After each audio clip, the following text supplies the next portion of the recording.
नमस्कार, आप देख रहे हैं एनडीटीवी इलेक्शन कैफ़े। मैं हूं पूर्णेंदु शुक्ल। आज हम बात करेंगे कल से जो सोशल मीडिया पर एक चीज़ को लेकर बहुत चिंता जताई जा रही है, जो ओटीटी पे अश्लीलता को खुली छूट क्यों दी जा रही है। दरअसल प्रकरण ये है कि उल्लू ऐप नाम का एक ओटीटी प्लेटफॉर्म है जिस पे हाउस अरेस्ट नाम का एक शो आता है। उस शो को होस्ट करते हैं एक्टर एजाज़ खान।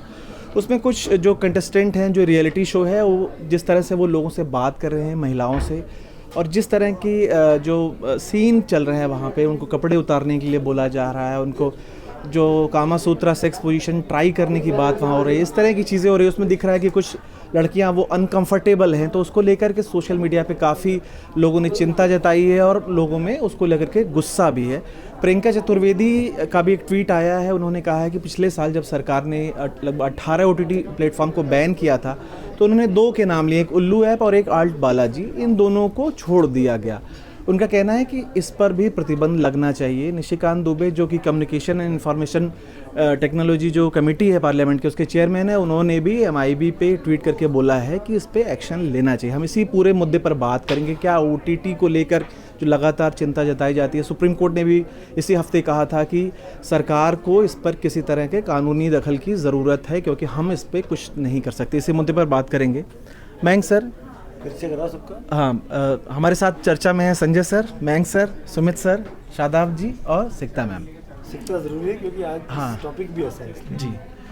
तो मयंक सर, एक सेल्फ रेगुलेशन का तो ऑलरेडी है, जो आईटी रूल 2021 है उसमें ऑलरेडी है, लेकिन बार बार उसके वायलेशंस होते हैं। हालांकि जो मैं देख रहा था, अभी एक इंटरव्यू अपने ही चैनल पे चल रहा था, जो इसकी कंटेस्टेंट है गहना वशिष्ठ, उन्होंने कहा है कि उल्लू ऐप जो है 18+ वालों के लिए है, और हमने उसमें ऐसा कोई भी एक्ट नहीं किया जो बाकी जगह नहीं चलता। वो एडल्ट कंटेंट है और वो ऐसा हमने कोई इलीगल कोई काम नहीं किया है। लेकिन बार बार आप देखिए, जो इस तरह के कंटेंट, भले ही 18+ के लिए वो हैं, उसके नीचे के लोग नहीं देख सकते, लेकिन उसकी क्लिप निकाल के सोशल मीडिया पे वायरल होती हैं, फेसबुक से लेके यूट्यूब पे लेके लोग डालते हैं। तो मतलब उसको चेक एंड बैलेंस करना बड़ा मुश्किल है। मैंने जैसे कि बताया, मंडे को सुप्रीम कोर्ट ने भी इस पे बोला है, जो तुषार मेहता साहब को, कि भाई हम तो इसमें कुछ कर नहीं सकते, सरकार को ही कुछ लेजिस्लेटिवली कुछ करना चाहिए। आपको क्या लगता है, क्या करने की ज़रूरत है? ऐसे माहौल में सेलेक्टिव आउटरीच होता है। जैसे सेलेक्टिव आउटरीच हम इसीलिए बोल रहे हैं, हम सबको एक्सेस है इंटरनेट पे फुल कंटेंट का। इंटरनेट में क्या नहीं है ये बताइए। अब उसमें से पिक एंड चूज कर लेना और एकदम मोरल हाई ग्राउंड शो करना, ये बिल्कुल सही नहीं है। अब सेलेक्ट, अगर आपको पूरा पर्ज करना है, इसको पूरे ख़त्म करना है, तो इंटरनेट पे बैन कर दिए ना। इंटरनेट में सब कुछ है। वर्ल्ड वाइड वेब पे कौन सा कंटेंट है जो नहीं है उस पर। और ऐसा भी नहीं है कि जैसे बहुत सालों से बहुत सारे पॉर्न साइट हैं जिस पे इंडिया में बैन लगा हुआ है। बैन के बाद क्या वो सब अवेलेबल नहीं है? सब अवेलेबल है। तो नहीं, मतलब क्या चीज़ें पर बैन करना थोड़ा मुश्किल है, चेक एंड बैलेंस मुश्किल है, इसका मतलब क्या खुली छूट दे दी जाएगी? खुली छूट नहीं, सरकार अपनी तरफ से तो लगातार कुछ ना कुछ बंद करने के आदेश फेसबुक या यूट्यूब को देती रहती है कि भाई ये अकाउंट्स बंद किए जाएं। पिछले ही साल 18 ओटीटी बंद हुए थे। हमको थोड़ा अजीब लगता है सेलेक्टिव आउटरीच, ये वर्ड एग्जैक्टली सेलेक्टिव आउटरीच, कि कुछ मसले पे आप एकदम से भड़क जाते हैं। और उसमें बहुत सारा फैक्टर हो सकता है। कुछ मसले पे आप एकदम भड़क जाते हैं, एकदम मोरल हाई ग्राउंड, कि एकदम पूरा मोरल राम राज्य जैसा व्यवस्था होना चाहिए, और कुछ में एकदम से रिलैक्स हो जाते हैं आप। पॉर्न पे आपने बैन लगाया, इन्फोर्स हुआ है क्या कहीं? अगर इन्फोर्स नहीं हुआ तो क्यों नहीं हुआ है? हमको देख के मेरी उम्र का पता चल ही रहा होगा। मेरे 2 एडल्ट बच्चे हैं, हमको भी चिंता होती है क्या कि वो क्या देख रहे हैं और उन पर क्या असर पड़ रहा है। लेकिन सेलेक्टिव एप्लीकेशन नहीं होना चाहिए कि कुछ चीज़ पे हम भड़क जाएं। अब उल्लू ऐप पे आया है या उस ऐप पे आया है, जानवर ऐप पे आया है या किसी और ऐप पे आया है, उस पर आप भड़क जाएं। ये हमको थोड़ा अजीब लगता है। संजय सर, आप कुछ कह रहे थे? मयंक जी के बाद ही आपने मौका दिया है, तो मयंक जी की बात से ही शुरू करते हैं। सेलेक्टिव आउटरीच इन्होंने इस्तेमाल किया, और वर्ल्ड वाइड मतलब इंटरनेट पे क्या नहीं अवेलेबल है। देखिए, 2 चीज़ें हैं। आप ओटीटी को क्यों लाइक करने लगे, या ओटीटी क्यों आया, या उसकी पॉपुलैरिटी क्यों है, OTT की पॉपुलैरिटी इसलिए है कि OTT पे जो कंटेंट है, ठीक है, जो सिनेमा का कंटेंट था उससे थोड़ा अलग है। आपको एड फ्री मिलता है, पिक्चर क्वालिटी बेहतर मिलता है और ब्रॉडली आपके पास एक बुके एक तरह से सामने आता है। दूसरी चीज़ है कि कोई भी OTT प्लेटफॉर्म आप जनरली मतलब या तो पैकेज में आता है या आप डाउनलोड करते हैं अगर स्मार्टफोन है या आपके पास स्मार्ट टीवी है। तो जो गूगल प्ले स्टोर से डाउनलोड होकर के आता है उस कंटेंट के बारे में आपकी ये विश्वसनीयता होती है कि हमारा डेटा जो है एकदम से मिसयूज़ तो कई बार डेटा होता है, लेकिन आपके डेटा के साथ कोई और छेड़छाड़ नहीं होगी। जो अदरवाइज जो कह रहे हैं कि फ्री एक्सेस वाले किसी भी साइट पे चले जाएं और आपको जो देखना है वो देखें, उसमें कई तरह के इश्यूज़ रहते हैं। पहली एक बात, दोनों में इसलिए फ़र्क है कि कोई भी चीज़ अवेलेबल है और कोई चीज़ मतलब आपको रेस्ट्रिक्टेड उस तरह से बाज़ार में आकर के मिल रही है कि शॉपिंग मॉल में मिल रहा है तो वहाँ आप दूसरे तरीके से जाके ख़रीदते हैं, और चोर बाज़ार में अगर मिल रहा है कि नहीं ये एरिया नहीं जाना है, लेकिन फिर आप मतलब पतली गली से जा कर के करते हैं। पहला फ़र्क वो। दूसरा ये है कि एक हमारे OTT को लेकर के कंसर्न काफ़ी समय से है। उसका कारण ये है कि OTT जब आया, OTT की पहली पॉपुलैरिटी नेटफ्लिक्स के एक उस सीरीज़ से हुई जिसमें नवाजुद्दीन सिद्दीकी थे, मुझे ऑफेंड वो नाम नहीं याद है, सेक्रेड गेम्स। Sacred games. वो जो ओमकारा और इन सब से एक प्रथा चालू हुई जो अनुराग कश्यप लेकर के आए कि गाली मतलब MCBC वाली चीज़ें खुले तौर पे, वो OTT ने उसको किसी और लेवल पे लेकर के चले गए। और बाद में कुछ इंटीमेट सीन्स पे हमारे यहाँ पहले फूल पत्ते ऐसे दिखा दिए जाते थे, उस 2 कदम आगे बढ़ गया। या वायलेंस के जो गोरी सीन्स हैं कि सर कटने का, खून बहने का, वो चीज़ें वो दिखा रहे हैं, उस पर भी कंसर्न है। सिर्फ अश्लीलता पे कंसर्न नहीं है, वो भी है कि फैमिली व्यूइंग टाइम आपका नहीं हो सकता है, राइट। बच गया उल्लू और इसका। मुझे नहीं लगता कि कोई भी फैमिली में उल्लू ऐप उनके स्मार्ट टीवी पे डाउनलोडेड होगा, मुझे नहीं लगता। 18+ है वैसे भी, बिलो 18 के लिए मान है लीजिए कि आपने उस पर टिक मार्क कर दिया कि OTT, किसी फैमिली पे वो नहीं होगा। तो आप जब उस तरह के शोज़ पे जाते हैं जो एक रियलिटी शो है, हिंदुस्तान में चल रहा है, तो आप इस उम्मीद से जाते हैं कि कुछ मतलब इंगेजिंग होगा। बिग बॉस के भी 1-2 चीज़ों को लेकर के सवाल उठे थे, लेकिन इस तरह का वो नहीं था जितना मैंने मतलब सोशल पे देखा है। कि आप कहें कि ये वस्त्र उतारो और मतलब जो आपके व्हाटएवर जो अंडरगारमेंट्स हैं उनको उतारो, या जो सेक्स के पोजीशंस बताओ, या जो भी मैंने चूँकि देखा नहीं है इसलिए मेरी उतनी जानकारी वहीं तक सीमित है, वो गड़बड़ है। दूसरा, जो होस्ट हैं वो स्वयं होस्ट कई सारे मतलब कई समय में कई विवादों में वो रह चुके हैं, जेल में भी रह चुके हैं, जितना लिमिटेड मेरी जानकारी है। तो इसलिए ये जो चर्चा है कि ये हमें अगर हम छूट देते जा रहे हैं तो ये कहाँ तक लेकर के जाएगा।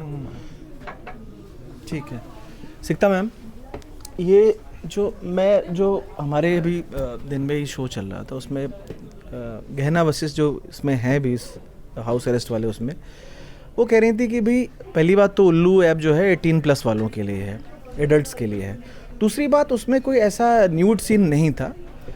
अब बिकनी या इस तरह के सीन तो बहुत नॉर्मल हैं, और उन्होंने कुछ एग्जांपल दिए, मैं नहीं दूंगा, उन्होंने बहुत सारे दूसरे जो OTT शोज़ के एग्जांपल दिए और उनका वर्णन किया उन्होंने कि इसमें इस हीरोइन ने, इस कैरेक्टर ने ऐसा किया था, उसमें वैसा किया था। तो उस हिसाब से हम कुछ गलत नहीं कर रहे हैं, हम लीगल है सब कुछ। तो लेकिन सवाल ये है जो मैंने पहले भी बोला कि इनके कंटेंट्स निकाल करके फेसबुक, यूट्यूब हर जगह वायरल है, और वो उसका एक्सेस तो बच्चों के पास भी है। कैसे देखते हैं इस पर, कैसे रोक लगेगी इन चीज़ों? एज अ पेरेंट, जो मयंक जी कह रहे थे कि बहुत सारी चीज़ें अवेलेबल हैं इंटरनेट की इस बड़ी दुनिया में, डार्क इंटरनेट में भी और जो ऑब्वियस सामने जो हमारा इंटरनेट है उसमें भी, लेकिन that doesn't give the right to anybody to ये कहने के लिए कि मॉरल पुलिसिंग के पक्ष में वो है या नहीं। हम एक ऐसे युग में रह रहे हैं, वो युग है, हम अगर अपने देश की बात करें, अपने समाज की बात करें, जहाँ पर टीन्स और टीन्स के हाथ में फ़ोन है। Why should we create an app या फिर ऐसा शो, हम ऐसा कंटेंट वाला शो क्यों क्रिएट करें जिससे वो एक्साइट हों, टिटिलेट हों और ज़्यादा क्यूरियस हों और ज़्यादा उस दिशा में जाएं। हाँ, ये अडल्ट ऐप है, डाउनलोड नहीं होता होगा, पर आप और हम सब जानते हैं अगर किसी बच्चे को करना होगा, इस बिलो एज है, तब भी वो बच्चा कर सकता है, कोई तरीका ढूंढ लेता है। ड्रग अब्यूज़ इज़ बिल्कुल, और ड्रग्स, जैसे कि drugs it's band but it is available for youngsters below 18, below 15, smoking, everything is allowed, you know the dark side of our society.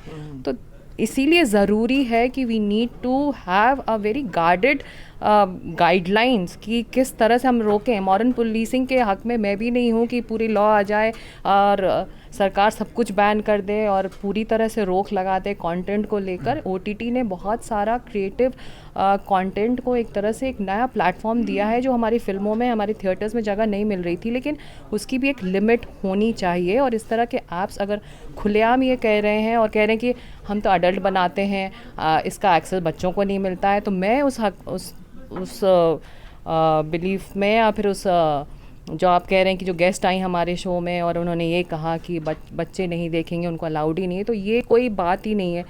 As a woman, as a mother of young children, I feel it is hitting the dignity of the women. I can't afford कि मेरे बच्चे वो देखें, उस तरह का content देखें जिसमें आप एक महिला की डिग्निटी को आपने एक खेल बनाया हुआ है।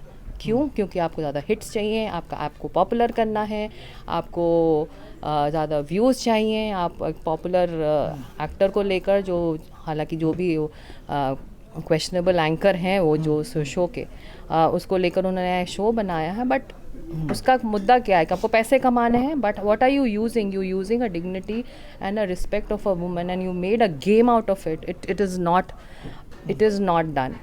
ये अगर आप इतना कैजुअल हो के आप इसको प्रस्तुत करने लगोगे इस तरह के कंटेंट को, ये कंटेंट फिर इतनी ही कैजुअली और ऐसे रणबीर अलाहाबादियाँ निकल आएंगे और इस तरह से कैजुअली बहुत सारी चीज़ें वो करने लगेंगे। तो इट इज़ ऑल कनेक्टेड। हम कैजुअल होके इस कंटेंट को ये नहीं कर सकते कि रबिश नहीं कर सकते अंडर द कार्पेट की एक वायरल हो गया, ऐसे तो बहुत सारी चीज़ें हैं। अरे वायरल हुआ है तो it's time to wake up and talk about it and just do something about it. Shadab ji, आपकी क्या राय है? देखिए मेरा ये कहना है कि देखिए इस मामले में सरकार का जो एक्टिव रोल होना चाहिए वो नहीं है। देखिए इसमें क्या है कि जो भी इस तरह के ऐप हैं, वो चाहे एडल्ट कंटेंट बनाते हों या जो प्रोडक्शन हाउसेज हैं जो कि इस तरह की एडल्ट मूवीज़ बनाती हैं, उसमें गवर्नमेंट का रूल है कि वहाँ पे एक ऑफिसर उनको अपॉइंट करना पड़ेगा जो इसको मॉनिटर करके देखेगा कि कितना कंटेंट हमारा एडल्ट है। लेकिन इसकी कोई मॉनिटरिंग नहीं है सरकार की तरफ से, क्योंकि आप और इसमें जो अभी पहले तो लोग जाते थे तो जो बाहर के उस क्लिप्स देखते थे, अब इंडियन बहुत ऐसे कंटेंट अवेलेबल हैं और बहुत नामी गिरामी लोग मुंबई में काम कर रहे हैं इस इंडस्ट्री में। अभी आपने देखा होगा कि मशहूर एक्ट्रेस हैं, उनके हस्बैंड पकड़े गए थे, राज कुंद्रा, वो इसी तरह के कंटेंट बनाते थे। ये जो अभी तक जी, और गहना वशिष्ठ हैं, या उस तरह की ढेर सारी आप कह सकते हैं कि एक नई पौध आई है मुंबई फिल्म इंडस्ट्री में जो कि इस एडल्ट कंटेंट में काम करती है। और इनकी ज़्यादातर शूटिंग्स जो हैं वो आपके मुंबई में जो विलास हैं या आप उधर चले जाएँ खंडाला या उस तरह के उसमें होती हैं, और वो धड़ल्ले से रिलीज़ होती हैं, और वो धड़ल्ले से आप अभी सर्च करेंगे वो आपको मिल जाएंगी। तो लेकिन सरकार इसको रोक नहीं पा रही है, जबकि गवर्नमेंट ने इसमें एक प्रोडक्शन हाउसेस से ये कहा है कि आप उसको सेल्फ रेगुलेट कीजिए। लेकिन अगर वो सेल्फ रेगुलेट नहीं कर रहे हैं जैसा कि इस शो में हुआ है, अब देखिए इसमें लोग कह रहे हैं कि एजाज खान की को मैं देख रहा था सोशल मीडिया पे तमाम लोग बातें कर रहे हैं। भाई जो प्रोडक्शन हाउस जिसने बनाया है वो तो होस्ट हैं, उससे जो कहा गया होगा उन्होंने किया होगा, तो जो उनको भी पकड़ना चाहिए जो प्रोडक्शन हाउस के ओनर हैं या जो NCW ने जो सम्मान दिया है वो CEO को भी दिया है और होस्ट दोनों को। मैं उसी पे आ रहा हूँ। तो मैं ये कह रहा था कि गवर्नमेंट का जो इसमें रोल है, सरकार फेल रही है। देखिए ऐसा है कि तमाम देशों में ये जो साइट्स इस तरह की हैं वो बैन है। मैं अभी देख रहा था कि 40 से ज़्यादा देशों में बैन है। आप जान के बहुत सरप्राइज होंगे कि चीन, जापान जैसे देश ने भी आप उनके यहाँ ये जो पोर्न है ये एक्सेस नहीं कर सकते हैं। आप गल्फ कंट्रीज़ में चले जाइए, आप नहीं एक्सेस कर सकते हैं, उन्होंने बैन कर रखा है। उन्होंने ऐसे सॉफ्टवेयर लगाए हैं कि आप मसलन आप सऊदी अरब में चले जाइए, आपके वहाँ पे कोई भी जो पोर्नोग्राफी वाली साइट वहाँ नहीं खुलेगी, खोल ही नहीं सकते आप। तो वहाँ तो बड़े भी नहीं देख सकते। यहाँ तो एक हो रहा है कि भाई बच्चों के लिए ऐप डाउनलोड कर लीजिए, बड़ों के लिए कर लीजिए, तो तमाम विकसित देशों ने इसको बैन किया है, तो उन्होंने भी कुछ सोच समझ के बैन किया होगा। दूसरी बात यह है कि देखिए इसमें मुझे लगता है कि सरकार के लेवल पे सख्त कदम उठाने चाहिए और सरकार इस मामले में फेल रही है। सुमित सर, ये सिर्फ उल्लू ऐप या हाउस अरेस्ट का मामला नहीं है। आप देखिए, आप जब ट्विटर फीड या फेसबुक पे आप जब स्क्रॉल करते रहते हैं, बहुत सारी रील्स आ जाती हैं, छोटे छोटे वीडियोस आ जाते हैं, बहुत व्यूज़ के लिए, जो सीता मैम ने जैसा जिक्र किया, लोग बना रहे हैं और उसमें कई बार बहुत ही मतलब अश्लील कंटेंट भी लोग डाल रहे हैं ताकि ज़्यादा व्यू आए, और ये बीमारी फैल रही है, बड़ी होती जा रही है। हाउस अरेस्ट तो एक एग्जाम्पल है, बड़ा मैटर है, वो है तो ज़्यादा लाइमलाइट उसको मिल गया, NCW ने भी उसको नोटिस दे दिया। इससे कैसे बचेंगे? बड़ा आसान तरीका है, ऑस्ट्रेलिया ने किया हुआ है। ऑस्ट्रेलिया ने अपने देश में 14 साल से छोटे बच्चों के लिए स्मार्टफोन्स बैन कर दिए हैं, आप इस्तेमाल ही नहीं कर सकते। दूसरा तरीका, अभी शादाब ने कहा कि सऊदी अरब में इस तरह की सुविधा है कि आप देश में ही इस तरह की पॉर्न साइट कोई भी वेबसाइट से डाउनलोड नहीं हो सकती। तो दुनिया में तरीके उपलब्ध हैं अगर आप करना चाहें तो। लेकिन मेरे इस जो आपने हाउस अरेस्ट का मामला उठाया ना आज पूर्णेंदु, मैं 2-3 चीज़ें बोलना चाह रहा था। पहली चीज़ कि मुझे नहीं पता ये हाउस अरेस्ट क्या था। 3 दिन पहले मेरी ट्विटर टाइमलाइन पे किसी एक माननीय जो बहुत ट्वीट करते हैं, उन्होंने उस शो के बारे में कहा कि ये क्या चल रहा है अश्विनी वैष्णव जी, आप देखते क्यों नहीं है, मिनिस्टर को बाकायदा टैग करते हुए। उससे मुझे पता लगा, तब मैंने 3 दिन पहले ये चीज़ देखी। आज की तारीख में हम ये बात कर रहे हैं कि ये शो होना चाहिए कि नहीं होना चाहिए। तो 72 आवर्स में जो वो चाह रहा था हाउस अरेस्ट का प्रोड्यूसर उल्लू वाला, उसने हम सबको उल्लू बना दिया। उसने अपना उल्लू साध लिया आराम से कि भाई मैं चर्चा में आ जाऊं। आज पूरे देश में ये चर्चा चल रही है कि जो हो रहा है वो सही हो रहा है कि नहीं हो रहा है। हम पहलगाम भूल गए, हम जातीय जनगणना भूल गए, जो हमारे पास सीधे असर डालने वाली चीज़ें हैं। हम चर्चा कर रहे हैं, हम मतलब मैं अपनी बात नहीं कर रहा हूँ, हम तो कर ही रहे। देश में भी ये चर्चा सोशल मीडिया पे चर्चा चल रही है कि जो उल्लू ऐप पे हो रहा है वो कितना गंभीर है, कितना संगीन है। मेरी असली दिक्कत शुरू हुई आज सुबह जब गहना वशिष्ठ की सफाई आई, जिसको आप इंटरव्यू कह रहे हैं, वो इंटरव्यू नहीं है। पहली बात, गहना वशिष्ठ ने अपना वीडियो बनाया है और खुद ने रिलीज़ किया है। 3 मिनट 41 सेकंड का वो वीडियो है। उसमें वो इतनी बेतुकी बातें बोल रही हैं। मैं भी पहले एक डिस्क्लेमर दे दूं कि मॉरल पुलिसिंग के हक़ में नहीं हूं, सेंसरशिप के हक़ में नहीं हूं, ये ज़माना नहीं रहा। पर इसका मतलब ये नहीं है कि आपको जो आज़ादी मिली हुई है उसका आप बेजा इस्तेमाल करें, उसका आप बेवकूफ़ी करें। और आप उसमें गहना वशिष्ठ का तर्क है, वो 3 हीरोइनों के नाम लेती हैं कि राधिका आप्टे ने ऐसा किया, प्रियंका चतुर्वेदी ने हॉलीवुड में जाके, प्रियंका चोपड़ा ने हॉलीवुड में जाके ऐसा किया, माफ़ करिएगा, और रणवीर कपूर नहीं, मंदाकिनी राज कपूर की फिल्म आई थी रामतेरी गंगा मैली, उसका वो नाम नहीं लेती है, लेकिन मंदाकिनी का वो आया था सीन, और रणवीर कपूर का भी नाम लिया था उन्होंने। अच्छा, लिया। मैं ये कहना चाह रहा हूँ कि ये तमाम फिल्में, चाहे रामतेरी गंगा मैली हो, ये सेंसर बोर्ड से पास हुई थी, ये सेंसर सर्टिफिकेशन के लिए गई थी। सेंसर बोर्ड ने उसमें जो भी कट्स बताए हों, जो भी चेंजेस बताए हों, उसके बाद एक सर्टिफिकेशन दिया कि ये एडल्ट कंटेंट है, इस फिल्म को बच्चे नहीं देख सकते हैं। क्या ये OTT पे नहीं है? और इसी चीज़ का फ़ायदा OTT के मेकर्स उठा रहे हैं कि आपके पास सेंसरशिप नहीं, आप जो चाहे बना के डाल दें, जैसे चाहे बना के डाल दें। फिर ये सरकारों का काम है, फिर ये मीडिया का काम है, उस पर बहस करे, मंथन करे और उस पर बैन लगवाए। ये हमारा काम थोड़ी है यार, ये हमारा काम थोड़ी है। बहुत से मसले देश के अंदर चर्चा करने के लिए ऐसे हल्के छिछोरे और फुहड़ मुद्दों पे हमको चर्चा करनी पड़ती है, और ऊपर से तर्क दे रही है मैडम कि हम एक्टिंग कर रहे हैं, रियलिटी शो तो है। अरे एक्टिंग कर रही हैं तो कपड़े पहन के आप एक्टिंग नहीं कर सकते हैं क्या? वाहियात शो में जाए बगैर आप हंस के लोगों को अपने आंसू नहीं दिलवा सकते हैं क्या? ऋषिकेश मुखर्जी की फिल्म में, सत्यजीत राय की फिल्म में बकवास हुआ करती थी क्या? अब अपने आप को एक्टर भी कह रहे हैं ये C ग्रेड फिल्मों के लोग, जिनको कोई पूछता नहीं है, जिनको कोई देखता नहीं है, और ये सिंपल प्लेन सस्ती लोकप्रियता और सस्ते पैसे के लिए किया जा रहा है। और दिक्कत, असली दिक्कत उन कंज्यूमर से जो इसको कंज्यूम कर रहे हैं। अगर बाकी मुल्कों में ये बैन हो सकता है तो अपने मुल्क में क्यों नहीं बैन हो सकता है? अश्लीलता, फुहड़ता को किसी भी सोसाइटी में एक्सेप्ट नहीं किया जा सकता। आप अमेरिका नहीं हैं, अमेरिका में नहीं है कि जहाँ पे सेक्स टॉयज़ की दुकानें खुले में बनी हुई हैं और आप जाके सेक्स टॉयज़ खरीद सकते हैं। आप अमेरिका में तो बंदूकें भी खुले में मिलती हैं। अमेरिका में तो कोई भी बच्चा जाके बंदूक खरीद लेता है, स्कूल में जाके मार देता है अपने टीचर्स को, अपना फ्रस्ट्रेशन निकाल देता है, कभी 30 मारे, कभी 40 मारे। हिंदुस्तान में तो नहीं होता, हमने तो अलाउ नहीं कर रखा है। तो जब हम उस पर रोक लगा सकते हैं कि हथियार कोई नहीं ले सकता, तो हम इस पर रोक क्यों नहीं लगाते हैं कि कोई फुहड़ता नहीं देखी जा सकती? हम क्यों अमेरिका के पीछे फॉलो कर रहे हैं? क्यों हम इतना मतलब कहाँ हमारे संस्कार चले गए? मतलब जो लोग, ये सबकी दिक्कत है, मैं इसकी बात नहीं कर रहा हूँ कि ये सिर्फ इस सरकार की दिक्कत है, ये आज से थोड़ी हो रहा है, ये सालों साल से होता आ रहा है। चोरी छिपे गलत तरीके से इस तरह की विजुअल्स, इस तरह के कंटेंट, इस तरह की फिल्में, इस तरह की बातें मिलती रही हैं। हम जब स्कूल में पढ़ा करते थे, मैं आज से 40 साल पहले की बात कर रहा हूँ, हमारे शहर में मॉर्निंग शोज़ हुआ करते थे, आपके शहरों में भी होते होंगे मॉर्निंग शोज़ इंग्लिश फिल्मों के। उस इंग्लिश फिल्म के मॉर्निंग शो के नाम पे उसके अचानक से एक क्लिप चेंज हो जाती थी। आप फिल्म देखने गए हो, फिल्म के बीच में अचानक एक कोई इंटीमेट सीन आया जो कि फिल्म का अप्रूव सीन है, उसमें वो दोनों आर्टिस्ट बदल गए क्योंकि वहाँ पे कोई दूसरा क्लिप जोड़ दिया गया है, जिसको पायरेसी कहते हैं। जो फुहड़ता है ये आज से नहीं चल रही, तब से चल रही है, क्योंकि एक्शन होता था उसके नहीं होता था। मैं कह रहा हूँ, यही तो मैं कह रहा हूँ पूर्णेंदु, अखबारों में जब खबर आती थी तो फिर नहीं, तुम छोटे एक्शन की बात कर रहे हो। मैं कह रहा हूँ आज से 40 साल पहले जो समस्या थी, आज 40 साल के बाद जब सोशल मीडिया आ गया है तो समस्या विकराल बन गई है और हम अब तक कुछ नहीं कर पाए हैं और हम ऐसे ही बहस करते रहेंगे। मतलब बीते 5-7 सालों में जब से OTT एक्टिव हुआ, कम से कम 5-7 शो तो मैं कर चुका हूँ। अलग अलग गहना जो सवाल उठा रहे हैं कि जो बड़े बजट के शोज हैं, बड़े प्रोड्यूसर्स हैं, जब वो ये करते हैं तब कोई नहीं बोल रहा है, हम लोग कर रहे हैं तो ये सब लोग सोशल मीडिया पे। मैं गहना वशिष्ठ के सवाल एक तो करना नहीं चाहता हूँ, उनके मुंह नहीं लगना चाहता हूँ। गहना वशिष्ठ के बहुत महान, बहुत बड़ी एक्ट्रेस है वो, मेरे लेवल के बहुत ऊपर जाती है वो, उनसे मैं चर्चा नहीं करना चाहता हूँ। लेकिन उनका जो तर्क है वो बेतुके हैं, वो वाहिया। मैं बड़े मेकर जो बना रहे हैं वो सेंसर सर्टिफिकेशन के लिए जाते हैं ना, सेंसर बोर्ड की कमेटी बैठती है ना, फिर एक रिव्यू कमेटी बैठती है।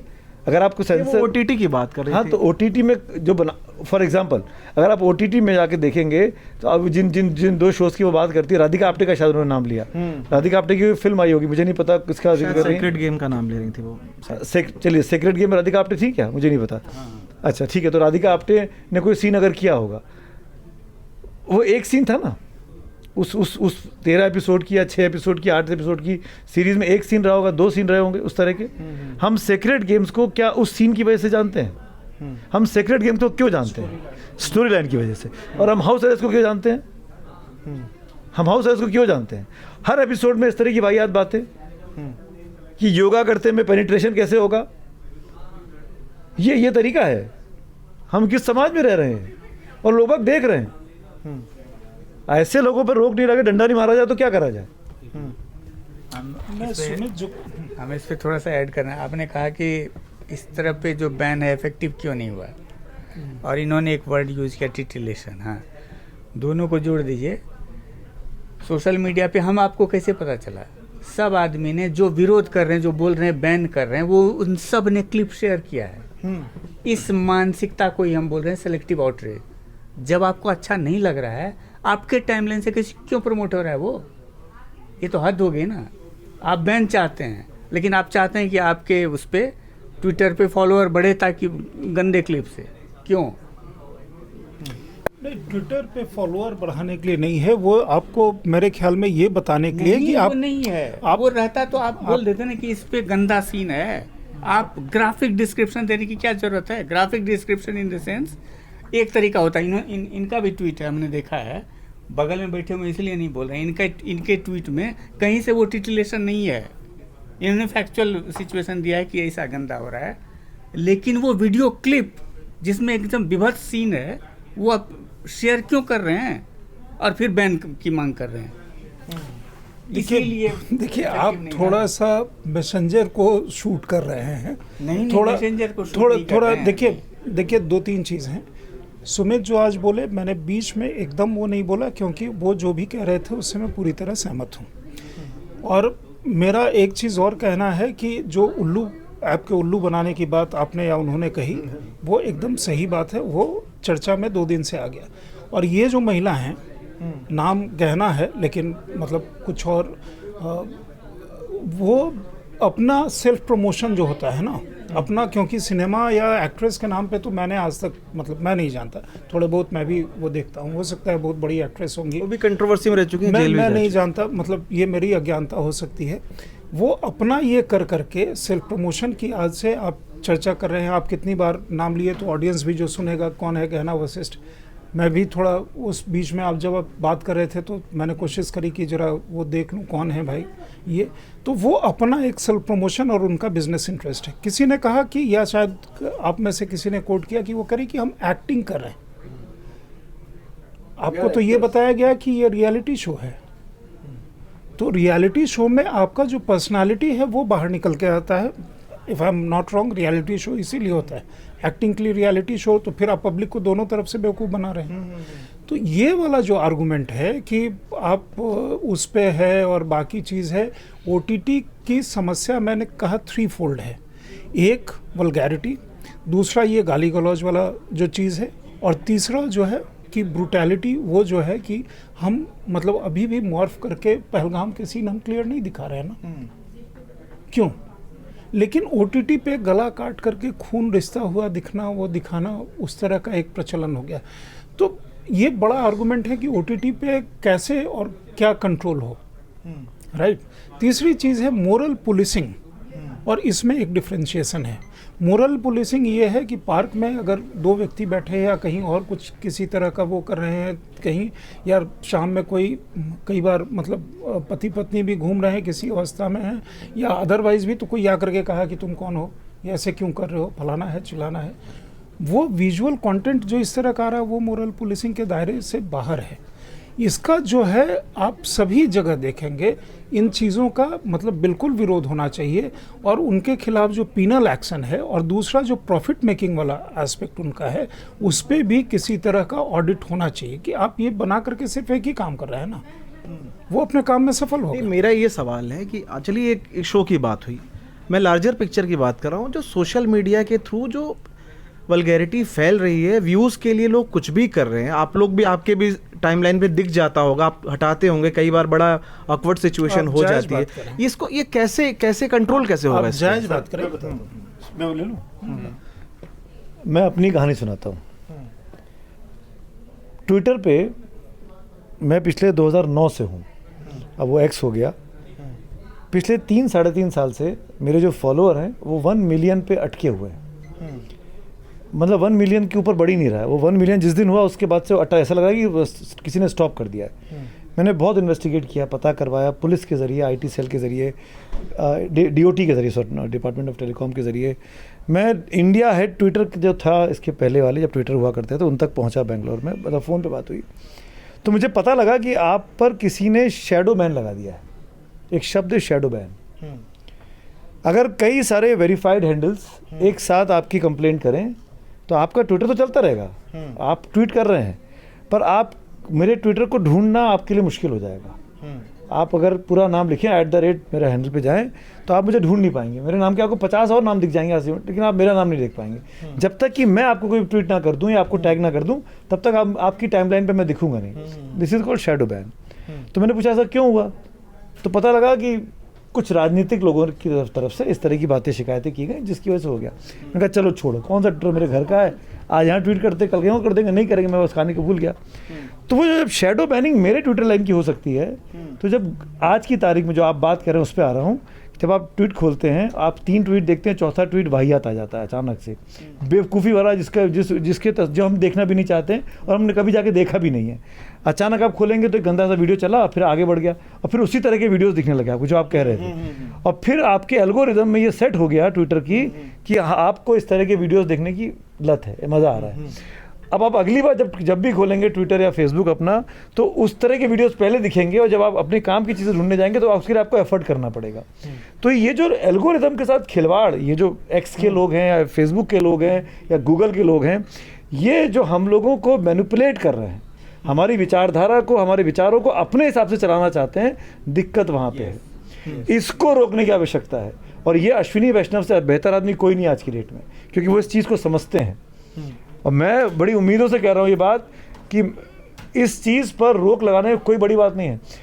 अगर हम 10 देशों की स्टडी कर लें, क्या ऑस्ट्रेलिया में, क्या जापान में, क्या चीन में, क्या साउथ कोरिया में, और क्या ये जो एशियन मिडल ईस्ट की कंट्रीज़ हैं, शारजाह, दुबई वगैरह, UAE वगैरह, क्या यहाँ पर भी ऐसी टाइमलाइन पे आता है क्या? मुझे नहीं पता, मैंने चेक नहीं किया। क्या आप अपनी टाइमलाइन पे जाएंगे, स्पेसिफिकली एक्स की बात कर रहा हूँ, तो आपको 4 ट्वीट के बाद गंदा ट्वीट दिखता है क्या? 5 ट्वीट के बाद गंदा ट्वीट दिखता है क्या? मेरे ख्याल से नहीं दिखता होगा। ये सिर्फ अपने देश के साथ हो रहा है। इतना बड़ा खिलवाड़ चल रहा है अपने देश को बिगाड़ने का, और ये सब पश्चिमी रखते हैं। अब उसका फ़ायदा अपने देश के लोग भी उठा रहे होंगे जो अंदर बैठे हुए हैं, पर ये जो टेक्नोलॉजी के साथ मिसएडवांटेज लिया जा रहा है हमको करप्ट करने का, मानसिक तौर पर करप्ट करने का, मानसिक तौर पर पंगु बनाने का, ये पश्चिम से चल रहा है और इस पर रोक सरकार को लगानी ही चाहिए। एक पक्ष वो है, थोड़ा टॉपिक से हट जा रहा है, लेकिन मैं फिर भी उसका जिक्र कर दूं। देखिए, बहुत लोग यूट्यूबर, क्योंकि एक इनकम जनरेट हो रही है व्यूज़ से, ऐड रेवेन्यू वो शेयर करता है। बहुत लोग जिन मैं देखता हूँ, मैं खुद भी देखता हूँ पार्क में, उसमें इस तरह वीडियो बनाते, वो करते हुए आते जाते दिख जाते हैं लोग। वो सस्ती लोकप्रियता के लिए, ताकि उनको व्यू चाहिए, उसकी वजह से वो ऐसे कंटेंट क्रिएट करते हैं जिसको हम आप ऑब्सीन कह रहे हैं, अश्लील कर रहे हैं। वो भी एक सच है समाज का। नहीं, मैंने तो नहीं देखा इस तरह पार्क में कुछ मतलब बेतुकी या बेहूदी बातें हैं जो आप कह रहे हैं होते हुए। मैंने हाँ पार्क में गाना गाते हुए, डांस करते हुए, ग्रुप डांस कर रहे हैं, मतलब, लेकिन आपने स्क्रॉल करते हुए इस तरह की चीज़ें मिल रही ना, वो बच्चे कौन बना रहे हैं? वो बच्चे कौन बना रहे हैं? वो कौन बना रहा है मुझे नहीं पता है। वर्ड्स के में बात करते हैं ना आप, उनसे कह रहे हो ना कि जैसे वो दो लड़का लड़की है, वो डबल मीनिंग बात करते हैं। तो अच्छा, जो उस तरह की जो हाँ, वो कुछ कहते हैं मतलब कुछ और होता है, तो वो भी बड़े पॉपुलर लोग देखते हैं उस तरह को, तो उस पर रोक लगनी चाहिए। अब ये मतलब ये बहस का मुद्दा है। मतलब मैं फिर वही कह रहा हूँ कि मैं मॉरल पुलिसिंग के, सेंसरशिप के सख्त खिलाफ हूँ कि हमको लोगों की दिमाग को इतना विकास करना चाहिए कि मैं उल्लू ऐप डाउनलोड ही नहीं करूँगा, मैं इस तरह की चीज़ें देखूंगा ही नहीं। ये तो मैंने अपने लेवल पे कर दिया, लोगों को सिखा दिया, लेकिन जब मैं गया आपके प्लेटफॉर्म पे तो आपने मेरे सामने वो परोस दिया जिससे मैं भाग के आया हूँ। तो उसको रोक लगाने का काम तो उस ऐप वाले का है ना। भाई आज की तारीख में एक्स पर या FB पर हम क्यों नहीं रोक लगा पा रहे? अगर दूसरे मुल्क लगा सकते हैं तो हम क्यों नहीं लगा सकते हैं? ये कहना चाह रहा हूँ। एक चीज़ ठीक है। एक चीज़ देखिए, उसमें जैसे सुमित जी ने कहा हाँ कि वो ये है कि देखिए, जैसे इसमें क्या है ना कि जैसे जो फिल्में बनती हैं, फीचर फिल्में, वो तो सेंसर बोर्ड को चली जाती हैं, सेंसर बोर्ड उसको देखता है, तो आप उसमें इस तरह के सीन, थोड़े बहुत सीन दिखाते हैं, ठीक है, आजकल बोल्ड फिल्में बनती हैं, लेकिन जो OTT प्लेटफॉर्म्स हैं इस पर कोई रोक नहीं है। देखिए, सरकार क्या है ना, एक कानून ला रही थी, लेकिन वो कानून 6 महीने से लंबित है। वो कानून जो है वो अब आने वाला है, लेकिन वो टल रहा है। वो कानून कायदे से तो ये जुलाई में ही आना चाहिए था। तो ये क्या है, OTT प्लेटफॉर्म्स इसका फ़ायदा उठा रहे हैं, और वो कोई स्पष्ट कानून ना होने की वजह से वो इस तरह के कंटेंट दे रहे हैं। देखिए, आजकल तो क्या है कि ये जो, जैसे मैंने अभी कहा ना कि मुंबई में एक पूरी पौध है जो कि इस तरह के कंटेंट क्रिएट कर रही है, वो तो लाइव स्ट्रीमिंग करते हैं। अपने नोएडा में पकड़ा गया। हाँ, जो अभी फ्लैट 2-3 हफ्ते पहले की बात, पति पत्नी मिलके घर में कोठी में ये सब काम कर रहे थे, यही नोएडा में जहाँ बैठे हुए हैं। तो वो मुंबई मत जाइए आप, यहाँ हो रहा है। वो ऐसी एक्ट्रेस जो कि फिल्मों में अपना किस्मत आजमाने आती हैं, उनको जब रोल नहीं मिलता है तो वो इस इंडस्ट्री में आ रही हैं। ये बड़ी भारी बीमारी आजकल मुंबई में है, और बाकायदा वो लाइव स्ट्रीमिंग करती हैं और लोग उनसे जुड़ते हैं, और कॉइन्स उनको वो करते हैं, मतलब उनको रिवॉर्ड करते हैं, जो पैसे उनके अकाउंट में चले जाते हैं। लेकिन सरकार आज तक उसको रोक नहीं पाई। बहुत सी एक्ट्रेसेस हैं जो लाइव स्ट्रीमिंग कर रही हैं, इवन बाकायदा जो सेक्सुअल एक्ट है वो लाइव स्ट्रीमिंग करके दिखाए जा रहे हैं। और जो इस तरह के कंटेंट, जो इस तरह के एडल्ट मूवीज़ में काम करते हैं, वो कर रहे हैं, लेकिन सरकार नहीं रोक पा रही है। तो वही मैं कह रहा हूँ कि देखिए, इसमें सरकार का बहुत इंपॉर्टेंट रोल है। ये जो OTT पे आज जो जिनकी बात हो रही है कि आप जो जिस तरह का एक्ट दिखा रहे हैं, जो कि आप उसमें गवर्नमेंट का बड़ा रोल है, और जो कि मुझे लगता है कि वो करना चाहिए। फिक्ता जी लास्ट आप कंक्लूड करिए इस पे। देखिए, पिछली बार भी जब हम लोग इसी पे बात कर रहे थे टॉपिक पे, रणवीर इलाहाबादिया वाले शो में, तो आपने एक एग्जांपल जो हमने बात की कि भाई OTT को तो फिर भी आप थोड़ा सा कर सकते हो, लेकिन सोशल मीडिया पे इस पे बहुत मुश्किल है उसको कंट्रोल करना, बहुत मुश्किल है। कैसे बचाएं बच्चों को? कैसे बचाएं? एक तरीका यही है, जैसा कि सुमित ने कहा था, ऑस्ट्रेलिया में आपने एक ट्रेनिंग की बात की थी कि पेरेंटल ट्रेनिंग होनी चाहिए, लास्ट जहाँ तक मुझे याद आ रहा है, इसको लेकर के आपने बोला था कि लोगों को भी इस पे सतर्क रहना होगा, खासकर पेरेंट्स। एज अ पेरेंट होना चाहिए, क्योंकि यही ऑस्ट्रेलिया में पेरेंट्स कर रहे हैं। सरकार ने कदम उठाया है कि इस उम्र तक के बच्चों को आप नहीं देंगे स्मार्टफोन, जिसके थ्रू ये सब एक्सेस आप वो बच्चे कर सकते हैं। तो पेरेंट्स को ये ज़रूरत है कि वो ये इंश्योर करें कि बच्चों को वो चीज़ें ना मिलें, जिससे ज़रिए वो एक विंडो खुलता है उन बच्चों के लिए। तो अगर उल्लू ऐप अगर मेरे स्मार्टफोन में है, तो as a parent, as a mother, मेरी ये जिम्मेदारी है कि मैं इस तरह का फ़ोन ना दूँ कि वो ऐप स्टोर में जाएँ और तुरंत डाउनलोड कर लें।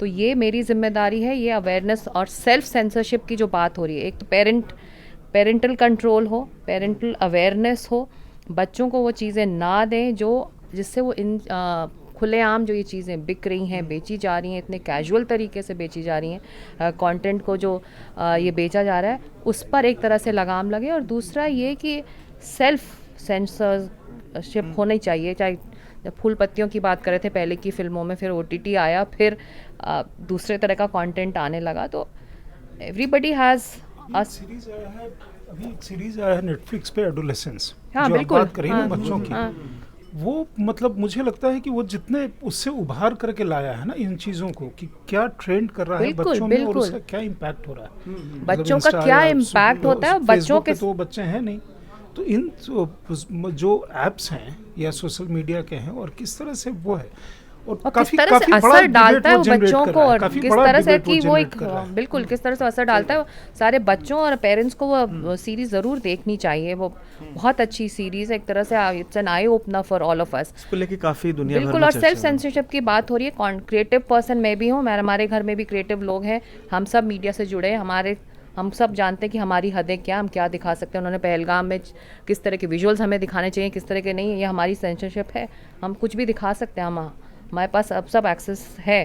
तो जब आप OTT के प्रोड्यूसर्स हैं, इस तरह के ऐप के कंटेंट के प्रोड्यूसर्स हैं, तो आपके अंदर भी ये होना चाहिए कि आपकी हद क्या, आप क्या दिखा सकते हैं, क्या परोस सकते हैं लोगों को, ये आपको खुद सोचना होगा। कि सरकार तो करेगी जो करना है, लेकिन अगर आप इसी तरह से परोसते रहेंगे, then there is no end, and we'll keep talking about it and we'll keep debating, and it is all there in the open for हमारे लिए और हमारे बच्चों के लिए। तो आज की चर्चा में बस इतना ही, कल मिलते हैं किसी और विषय के साथ, तब तक के लिए धन्यवाद।